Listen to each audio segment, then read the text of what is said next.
ವಾಣಿಜ್ಯ ತೆರಿಗೆ ಇಲಾಖೆ ಕರ್ನಾಟಕ ಸರ್ಕಾರದ ಕಮರ್ಷಿಯಲ್ ಟ್ಯಾಕ್ಸ್ ಆಫೀಸರ್ ಹುದ್ದೆಯಿಂದ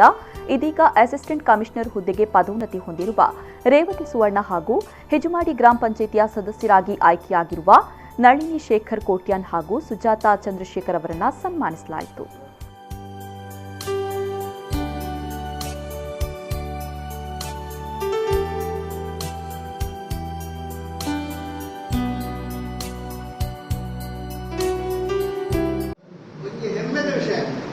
ನಮ್ಮ ಉಸ್ಕರಾಮರಾಜಿನ ಈ ವರ್ಷ ನಿರಂತರ ಸೆಕ್ರೆಟರಿಶಿಪ್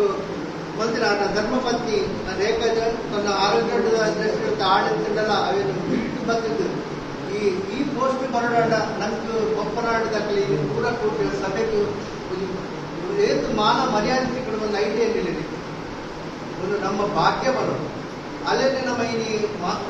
ಸನ್ಮಾನವನ್ನು ಮಂತ್ರಿಜಿಡ ನಮ್ಮ ಜೀವನದ ಈದು ಮತ್ತು ಕೆಲಸದಲ್ಲಿ ನ್ಯೂನ್ಯತೆ ಬರೋದು ಯಾರಿಗೆ ಅದು ಬೊಪ್ಪನಾಡು ಮೊಗವೀರ ಸಭಾ ಪ್ರಧಾನ ಸಭೆ ಇದು ಬೊಂಬೈ ಸಭೆದ ಆರ್ಥಿಕವಾದ ಮಹಿಳಾ ಸಭಾ ಬೊಂಬೈ ಸಭೆ ಪ್ರಧಾನ ಆರ್ಥಿಕವಾದ ಅಭಿನಂದನೆ ಮಾಡ್ತಿದ್ದು ಎದುರಿಗೆ ಸನ್ಮಾನ ಮಾಡ್ತಾರೆ ನಿಕಟ ಮಂದಿರ ಪ್ರೀತಿ ಸ್ವೀಕಾರ ಮಾಡ್ಕೊಳ್ಳೋದು ಬೇಕನ್ನ ಕೋರಿಕೆ.